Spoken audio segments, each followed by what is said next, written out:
If you're a child of the 70s or 80s, you remember Chernobyl. How many of you remember Chernobyl? A terrible nuclear meltdown of the Chernobyl plant in 1986 that was in the then USSR, now Ukraine.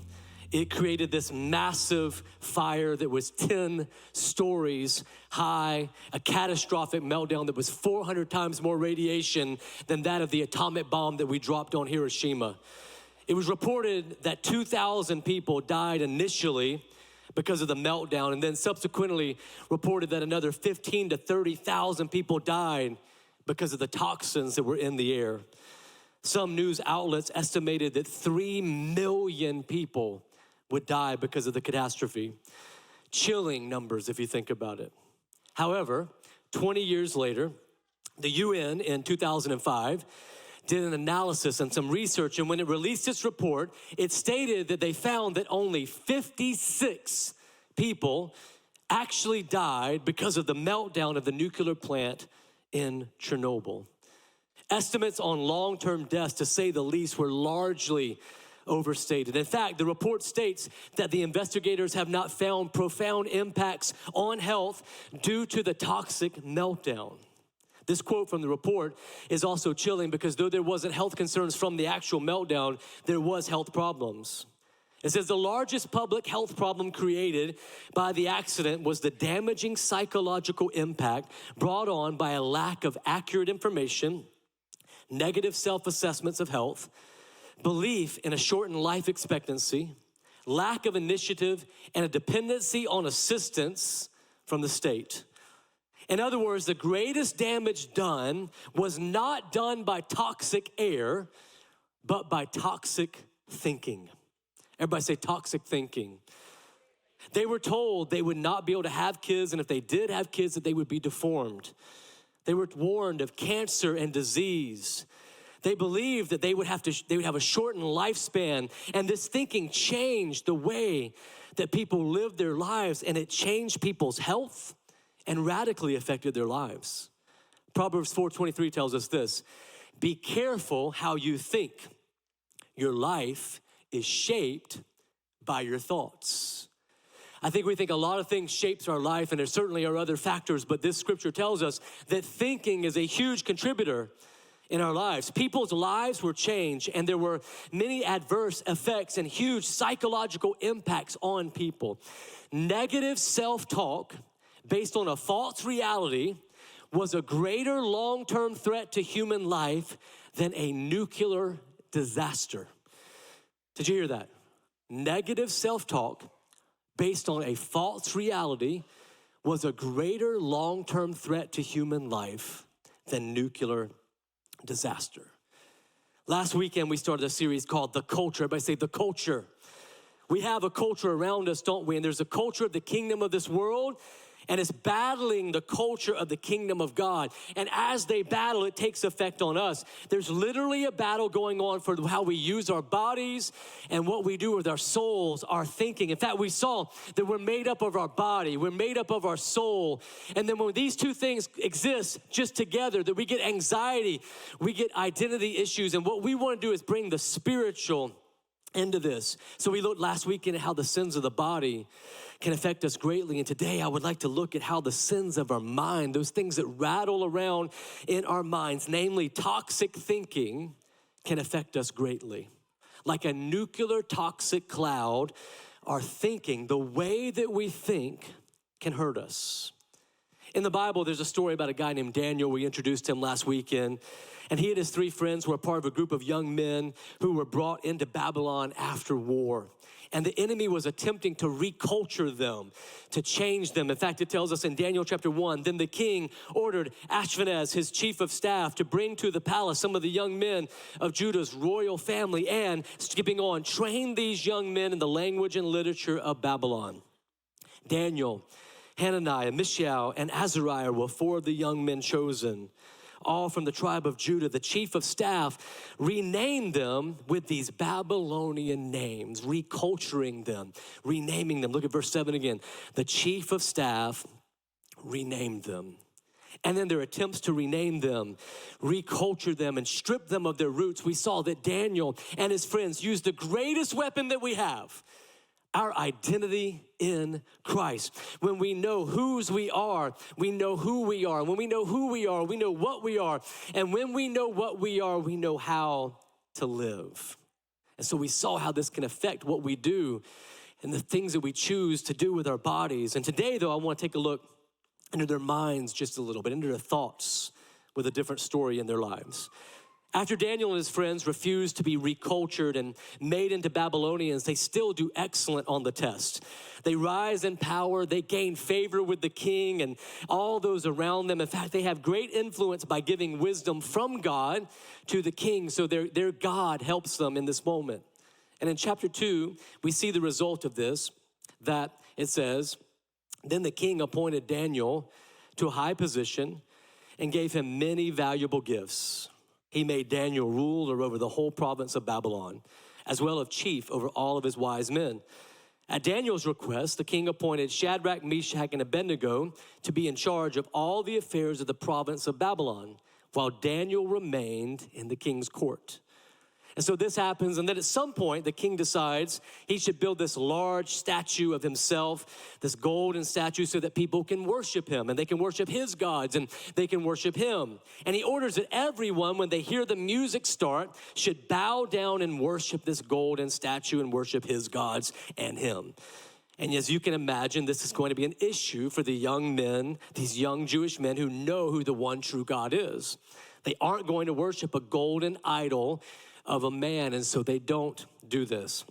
So then the king's workers, they go and tattletale. Everybody always has a tattletale around, don't they? Somebody go tattletale on you when you're doing something. But they say, but there are some Jews, Shadrach, Meshach, and Abednego, whom you have put in charge of the province of Babylon. They pay no attention to you, your majesty. They refuse to serve your gods and do not worship the gold statue you have set up. Then Nebuchadnezzar flew into a rage and ordered that Shadrach, Meshach, and Abednego be brought before him. And in this moment, I was thinking about it. Psychologists and sociologists, they tell us that most of our toxic thinking, so our worry, we know what worry is, right? Our rumination, that overthinking something, it's just going through your mind nonstop, laying awake at night, thinking about it all the time. The catastrophizing, the worst case scenario thinking, when we just create everything to be the worst case. They tell us that most of these things are based in fear. And specifically, they're based in a fear of loss. And it starts with this feeling that we get. And then that fear, that feeling, grows and it grows, and so we worry and we ruminate and we catastrophize and we do this over and over again, and it creates its own thing in us. And the part of this story that I don't know that we ever fully grasp is the feelings and the potential for some pretty toxic thoughts that had to be in these young men's mind. Can you imagine all of the feelings that were present at this moment, being brought before an outraged king, and how that could get in your head? How many of you still, when your boss just says, hey, can I see you for a minute? That you're like, oh, man, that feels weird. Like, I don't even think I did anything wrong. But all of a sudden, I just feel this feeling like I'm thinking about, what did I do? Why do they want to talk to me? The king is bringing them before him, and they know that they've done something that he doesn't appreciate. Well, what do you think about this fear when you see this fear in them? This feeling that they were having? When we read this, what do we feel about this kind of fear, this kind of anxiety even? Because honestly, what you think about their feelings is probably informative about what you think of your own feelings. And there's something super important that we have to see in this story and in this moment for them. They are brought before the king who can kill them in a moment. They know they've disappointed him, and they have these feelings. And something I want to tell us and show us in this is that feelings of anxiousness are normal. They're normal. In fact, turn to your neighbor and just tell him, you're normal. You're normal. Turn to your other neighbor and go, maybe not you, but I mean, for this illustration, you're normal. You're normal. A quick aside here, though. I'm not talking about clinically diagnosed anxiety disorder here. That's not what I'm talking about. That's a real thing. We know it's a real thing. And when you have a diagnosed disorder, it should be treated under a doctor's and physician's care. There are medications and counselors, and we recommend all of that. We believe in all of that, and there's therapy for that, and we want you to be a part of that. But there are many of us who are letting these anxious feelings move into toxic thoughts, and it's biblically what would be called worry. These toxic thoughts. In fact, I have a friend who is clinically has a diagnosis of anxiety. And he tells me, he says, even within that, I know that there are times when I just have sinful worry. Like it's not a part of my diagnosis. I just worry about things. I ruminate on things. And I have to be able to separate those two and repent when it's sin. And so being brought before the king, this is this amazing anxiety that is up in them and this worry that's going on. So let's just start with these feelings. Would you agree, I think all of us would, that as you think about it more and more, being brought before the king like that these feelings are normal for these boys, right? They're brought in front of them. They're feeling this feeling in their body and this fear that's there, and it's normal to have these. And so if it's normal for them, then it's normal for us as well. But how do we deal with them? How do we deal with them? Well, let's look at what they did. When they were brought in, Nebuchadnezzar said to them, "Is it true, Shadrach, Meshach, and Abednego, that you refuse to serve my gods or to worship the gold statue that I have set up?" Now, this has to be a really scary moment. You've been basically abducted by a foreign king. You've been put into his service and you've earned his favor. But even though you have his favor, you know that that favor can go away. You could lose that favor and you could die at any moment. And then he says to you, "I will give you one more chance to bow down and worship the statue I've made when you hear the sound of the musical instruments. But if you refuse, you will be thrown immediately into the blazing furnace. And then what God will be able to rescue you from my power?" Have you ever been thrown into that fiery furnace moment? And I'm talking about when you can feel the heat like moving in your body. You can feel those feelings. You're afraid. You have a lot of issues that are in your mind or going on. Specifically, usually worry about what you might be losing in that moment, that you're losing something. And it's crazy how powerful our minds are, isn't it? We can almost, when I talk about that, you can almost instantaneously conjure up the last time you were there. In those moments, we have this imaginary narrative that's happening where we're seeing things, how they're gonna happen. We can see it in our mind's eye exactly what's gonna go down. We write stories and we feel this anxiousness, and we even have these physical, visceral reactions to this fear of the unknown, to this fear of something we haven't even lost yet, and it's fear. We're built this way. It's a survival instinct in some regards. And what have you done in those moments? Because there's really like three options of what we can do in those moments.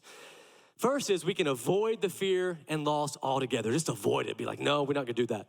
The second is we can ignore the fear. And the third is we can face the fear.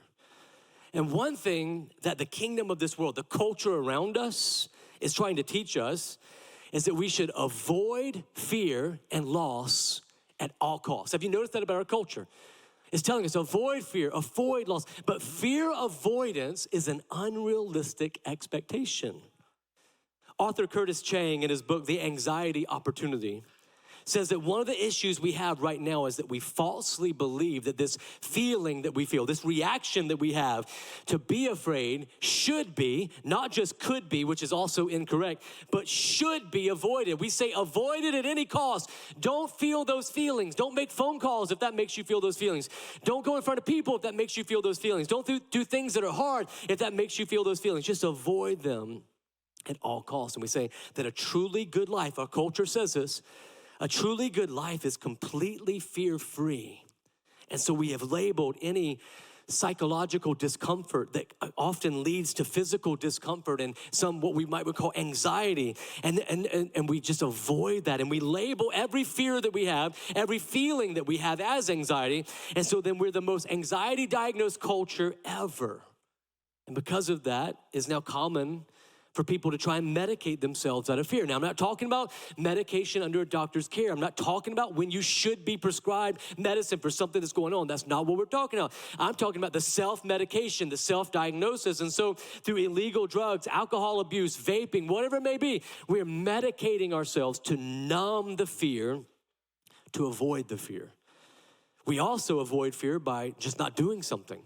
I just won't do it. That gives me discomfort, makes me feel feelings that I don't want to feel. And a good, truly good life is to avoid fear and avoid that discomfort so I won't do it. Or maybe we even do things that we know we shouldn't.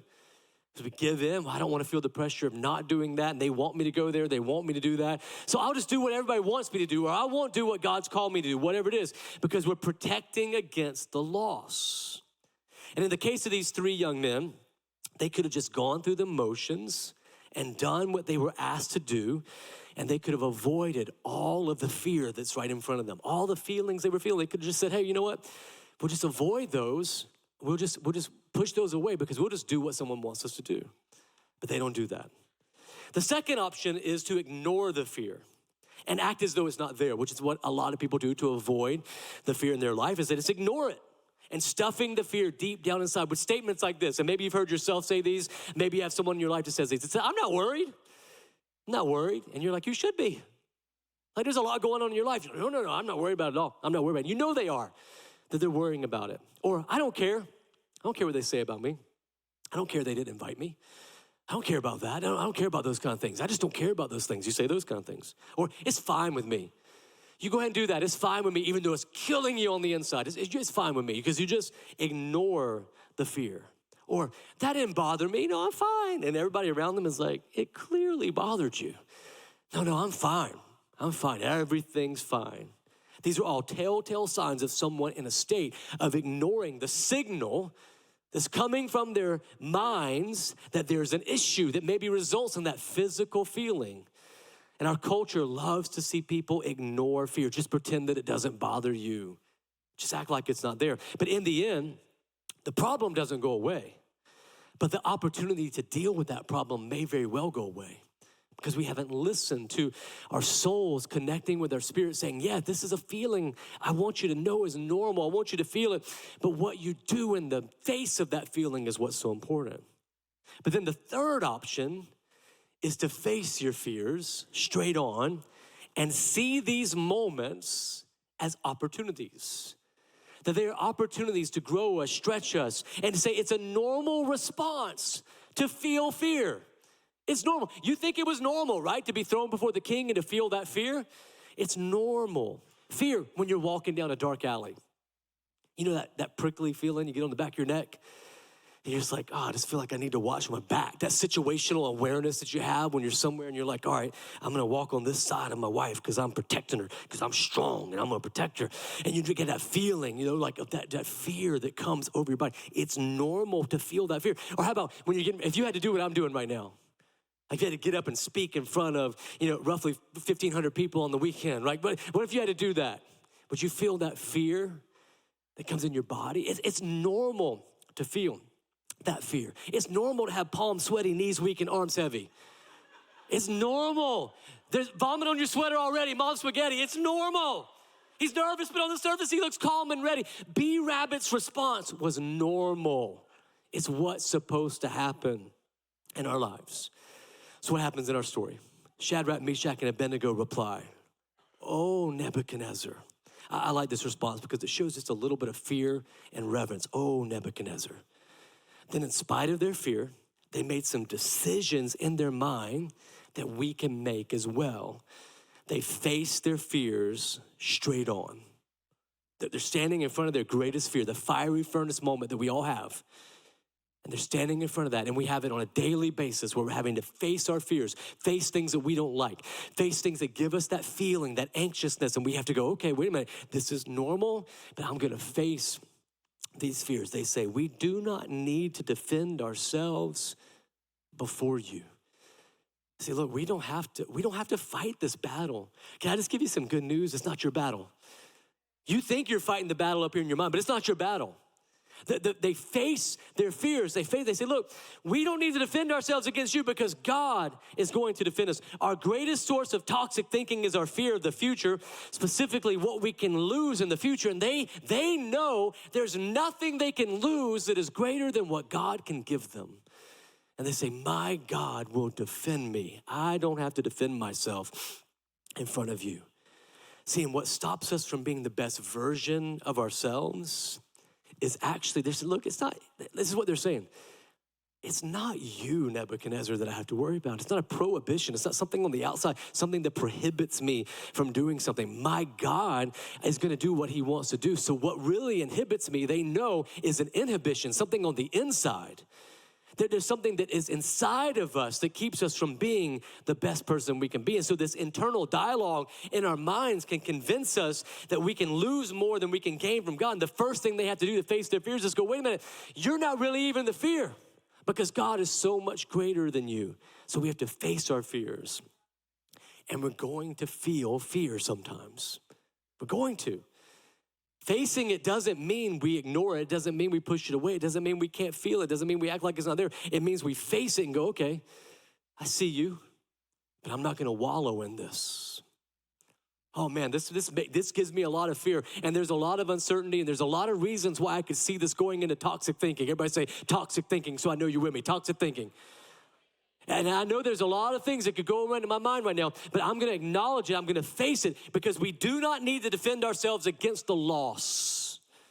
There is a trust of God in that statement, a belief that God is for me, and if God is for me, then what in the world could be against me?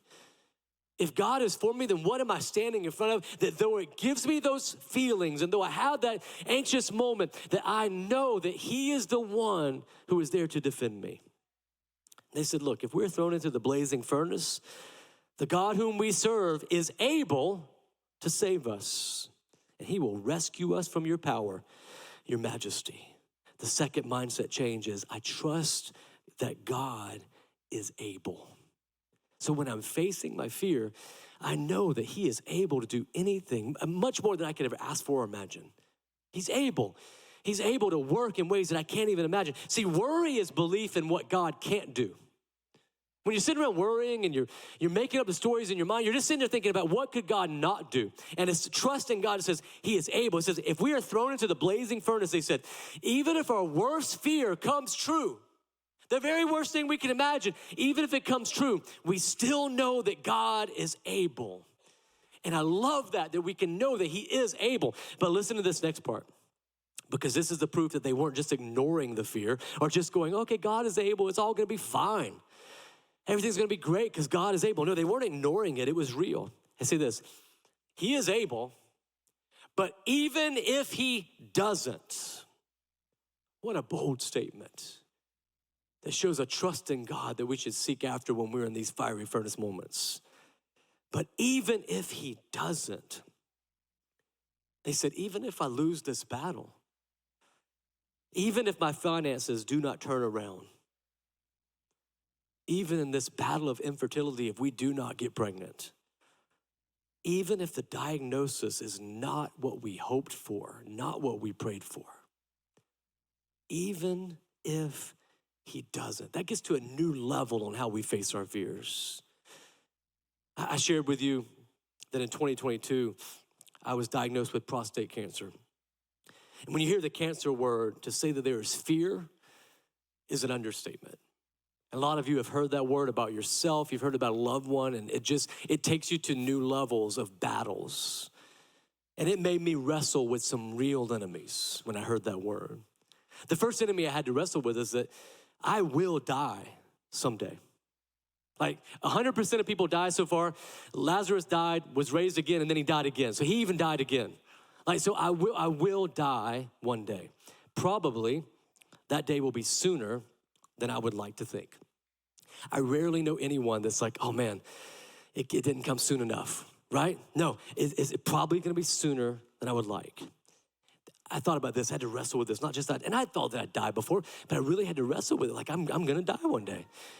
And then I had to wrestle with this. My kids will live a significant part of their life that I won't be a part of. Like, it just made me wrestle with that, going, oh yeah, that's kind of how it works out. They're gonna live a lot of stories, and they're gonna tell a lot of things. They're gonna live a lot of their life, and I won't be there for it. I had to wrestle with the fact that there's a good chance, because women live so much longer than men, because we do dumb things, right? That I'm gonna leave my wife one day, and that she's gonna be alone. This woman that we've been together for most of our lives.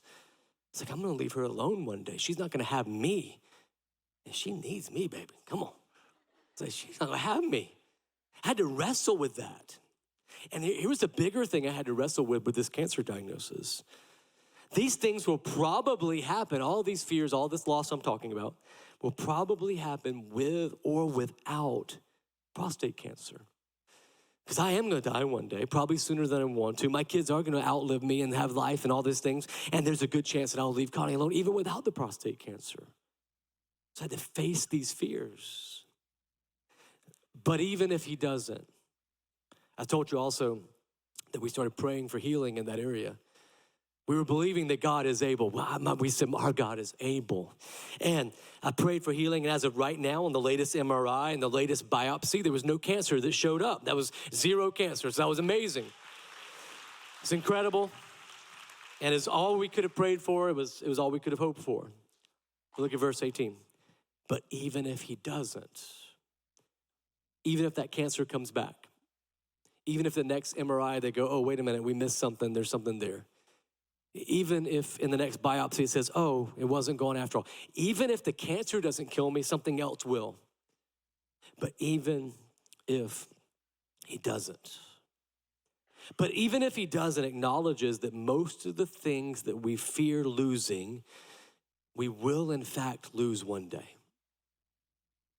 Have you ever thought about that? That most of the fears of things you're like, oh, I might lose this. That you actually do end up losing them all. People will die, jobs will go away. You will have some of those things come true. Most of those things will come true in your life. So what do they say next? They say, but even if he doesn't, we want to make it clear to you. I love this. They're standing in front of their fear and they say, we want to make it clear to you. What if instead of letting our fears speak to us, we were really clear and spoke to our fears? What if we decided that we were gonna first name our fears and say, look, here's what you are. Spoke to them, said, hey, I see you, fear. I see you in front of me. I see what you're trying to do, and I wanna be very, very clear with you. They bossed them around just a little bit. In 2017, I began to have these bouts with adrenalized anxiety. In other words, because of the nature of what I do, preaching and leading in pretty high stress environments, broken people, sin, speaking God's word before people several times a week, preparing that, knowing that I want to speak on God's behalf. I want to say the right things and all of that stress. And because of that, my adrenal system just kind of gets stuck in fight or flight for me. And I can have this toxic thinking. Everybody shout toxic thinking. So over the last 7 years, I've been really figuring this out. Battling it. I've had some ups and I've had some downs when it comes to battling it. Early on, I remember it would be almost debilitating that I wouldn't even be able to, Connie and I in 2017, right after it happened, I would be walking into a crowd of people and the adrenaline would surge in such a way that I would grab Connie's hand and I would just squeeze her hand, just telling her secretly like, hey, you're doing the talking. I'm not able to do this right now. So we'd go into a crowd and she would talk. I remember it was right over here in 2017 when I was just preaching, when all of a sudden I started to have this adrenaline surging and I couldn't control it and I didn't know what was going on. And so just walking onto the stage and standing in this place the first time after that was so difficult. And I walked through this battle and I've tried to figure it out and tried to get these toxic thoughts not to start to spiral in my head. And there's a lot of feelings and a lot of thoughts. But now 7 years later, I've gotten pretty good at facing it. Now, truth is, feelings still happen. Everybody say it's normal. It's normal. I'm getting ready to speak to like a lot of people. This is gonna be on YouTube if I make a mistake. And the people are gonna call me out on it. They're gonna create videos of it. They go, look at what he said. Oh my gosh, he's so dumb. And I wanna be like, y'all get up here, come on. But it's normal to have those feelings. And so almost every week before I preach, I'm on the front row, I start to have these feelings. This adrenaline starts to surge. I start to feel like I can't breathe right, and I start to get kind of worried, and all this starts to happen. And what I have to do is I have to not allow the toxic thoughts to get in that loop. I don't allow it. And here's what I've been able to speak clearly to my fears. The first is I name it normal. Literally on the front row today, as it surged and I began to feel that feeling, and I'm like, oh, I feel it. I said, wait a minute, this is normal. It's normal. I'm gonna give a name to it. It's normal. Everybody would feel this. Everybody, Steph Curry last night battled in a three-point shooting contest. I guarantee you, right before he was battling, he was feeling those feelings, those thoughts. Before they went out on a Super Bowl a week ago, they were feeling these feelings. They're normal, so I name them normal. I say, this is normal. That's what's up. Then I let that fear know its place. I want to speak clearly to the fear. The fear that most manifests itself for me is not feeling like I can get enough breath. And so I'm like, oh man, I'm not gonna be able to get enough breath. And if I don't get enough breath, I'm gonna pass out and all this stuff. And I start to kind of spiral in that. And the adrenaline makes me feel like I can't get enough breath. And so what I have to do is speak clearly to the fear. So here's what I do. This may sound like bragging, but I'm just gonna tell you what I do. It helps me, maybe it can help you. Every single week, I run like 4 to 5 times a week. I love running. I run usually about 3 miles. When I run in the race for 3 miles, I'm 50 years old, and just a few months, I still can run a 23-minute and 30-second 5K. That ain't too bad. And so what I tell myself on the front row over here oftentimes is I'm like, wait, you can run a 23-minute 5K. I don't think you're gonna pass out by walking around on stage and yelling at people just a little bit. I think you're gonna be okay. And I speak clearly. I say, hey, wait a minute, this is who you are, and I'm gonna let you know your place. You're a normal feeling, but you're not gonna lead me in my thoughts. I also take away the power of catastrophe. Even, here's what I say to myself. What would happen if I were not to get enough oxygen? I'd probably just pass out, which would be entertaining to you, be kind of embarrassing to me. But I'd pass out, and then what would my body do? My body would get oxygen, it'd be fine. People would come up, they would slap me on the face or whatever, give me something and be like, oh, you okay? And I'd be like, I'm fine, I'm good. And then I'd walk up, and then I would be embarrassed. And that's really the worst that could happen.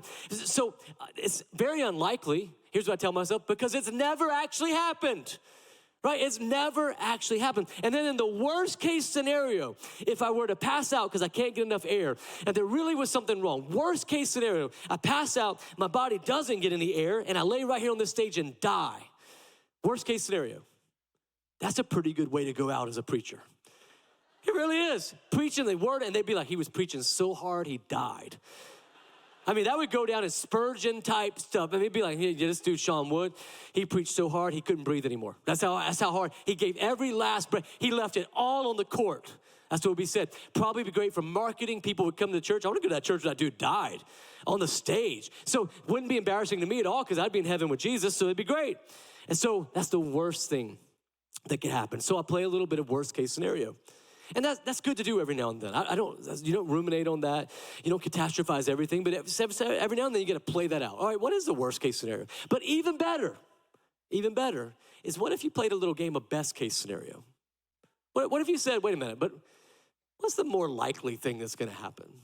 The more likely thing is I'm gonna feel that adrenaline flow, and I'm gonna feel like I can't breathe, and I'm gonna find out I can breathe, and I'm gonna drink a little bit of water, and I'm gonna feel okay. My mouth's gonna dry out a little bit because that's what your body does for some weird reason. It's like, we need all the water right now. Even though you're gonna use your mouth to preach, we need all of it. And so, that's gonna happen. But best case scenario is I'm gonna preach, it's gonna be received, Holy Spirit's gonna use it as he has hundreds and hundreds and hundreds of times. And I'm gonna walk out the stage having not passed out this week. And that's what's gonna happen. Best case scenario thinking. What if we did that? What if we just took our thoughts and said, best case scenario is God's gonna show up, they said. Best case scenario is we're not even gonna get thrown in this furnace, but if we do, our God will show up.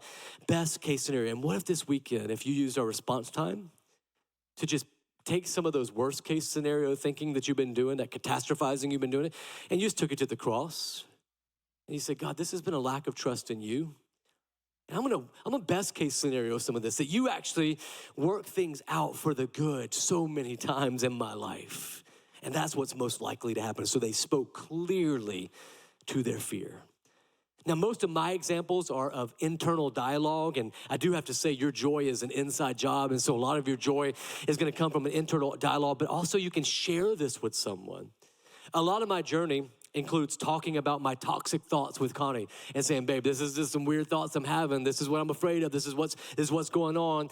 Sharing them with my free group. Can I just tell you, getting in a free group where you have people that you know also love Jesus, and you can tell them your weird thoughts that you're having and the toxic thoughts that you're having and how you catastrophize things, and they can look at you and go, hey, let us walk through this with you, is so amazing. I share it with my free groups. I share it with my friends.